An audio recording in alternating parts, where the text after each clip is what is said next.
আসসালামু আলাইকুম friends, welcome back to my channel.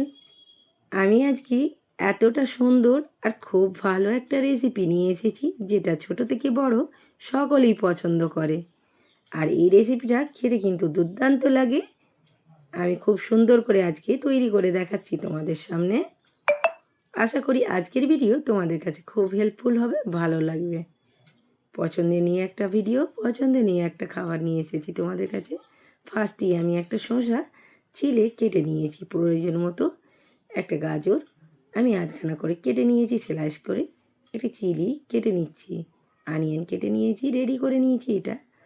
এই পর্যায়ে আমি একটা চিকেনের কিউব ম্যারিনেট করে ফ্রিজে রেখেছিলাম, কারণ সব সময় চিকেন আনা সম্ভব হয় না। যাই যখনই চিকেন আসে আমি একটা করে কিউব রেখে দিই, তাই আমার যে কোনো রেসিপিতে কাজে লাগানোর সহযোগিতা খুবই হয়। এই টিকটা তোমরাও অবলম্বন করতে পারো যদি ভালো লাগে।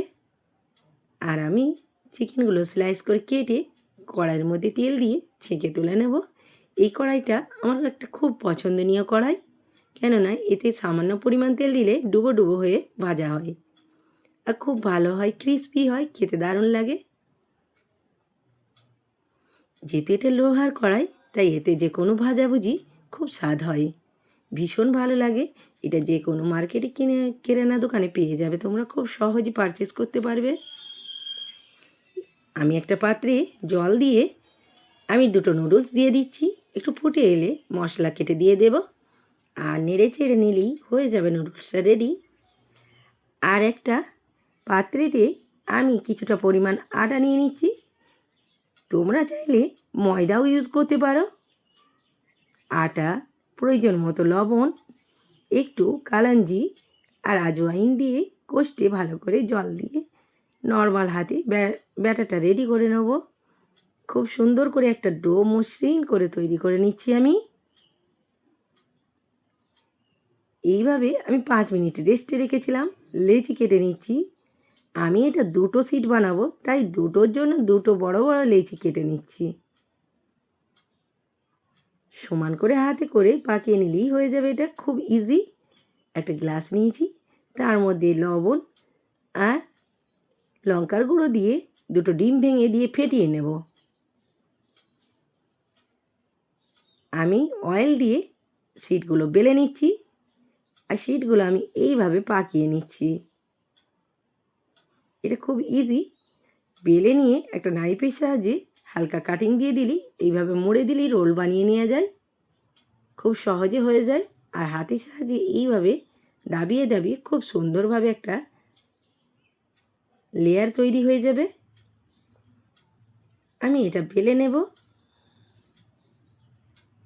যেমন নর্মালি বেলা যায় তেমনই বেলে নিলে হয়ে যাবে।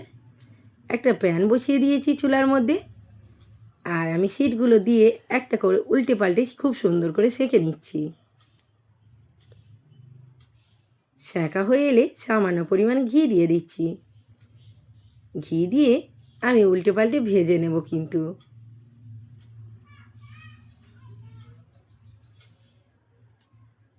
খুব সুন্দর করে উল্টে পাল্টে ভেজে নিচ্ছি। এইভাবে আমি উল্টে পাল্টে ভেজে তুলে নেব। এখানে তোমরা ময়দাও ব্যবহার করতে পারো। যারা আটা পছন্দ করে না তারা কিন্তু ময়দা অবশ্যই ইউজ করতে পারো। ওই প্যানেই সামান্য পরিমাণে সয়াবিন অয়েল দিয়ে আমি ডিম ফেটে রাখা ঢেলে দিচ্ছি, দিয়ে চাড়িয়ে নেবো এইভাবে হালকা হাতে।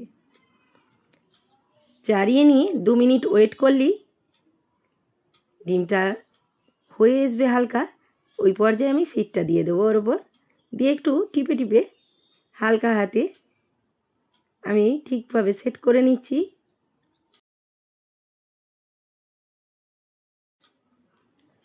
হয়ে এলে আমি কিন্তু তুলে নেব।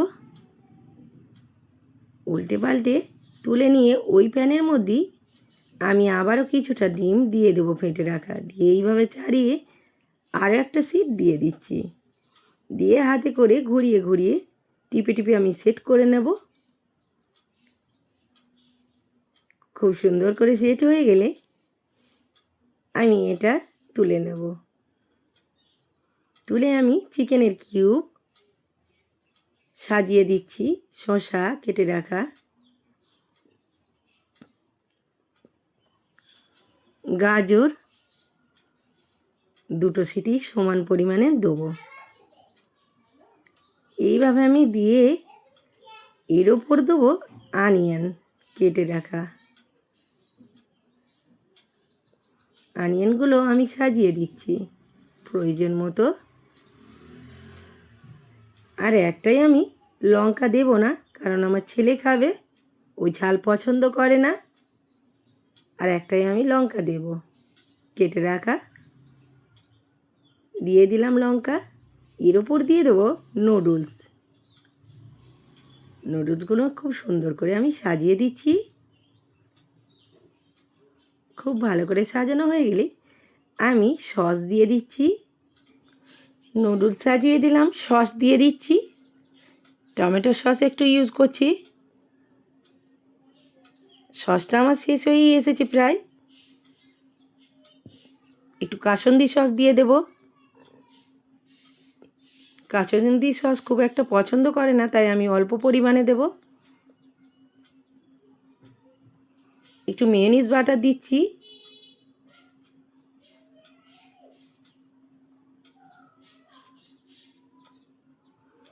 ফয়েল পেপারের মধ্যে এইভাবে আমি জড়িয়ে দেব। রোলের আকার দিয়ে দিচ্ছি।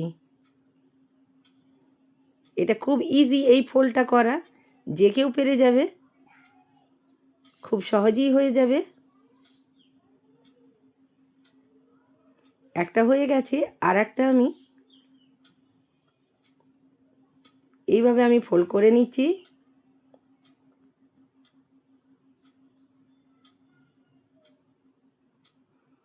রেডি হয়ে গেল very very tasty yummy spicy roll. ভালো লাগলে লাইক দিও, কমেন্টে জানিও, চ্যানেলটা সাবস্ক্রাইব করে পাশে থেকো। আল্লাহ হাফিজ।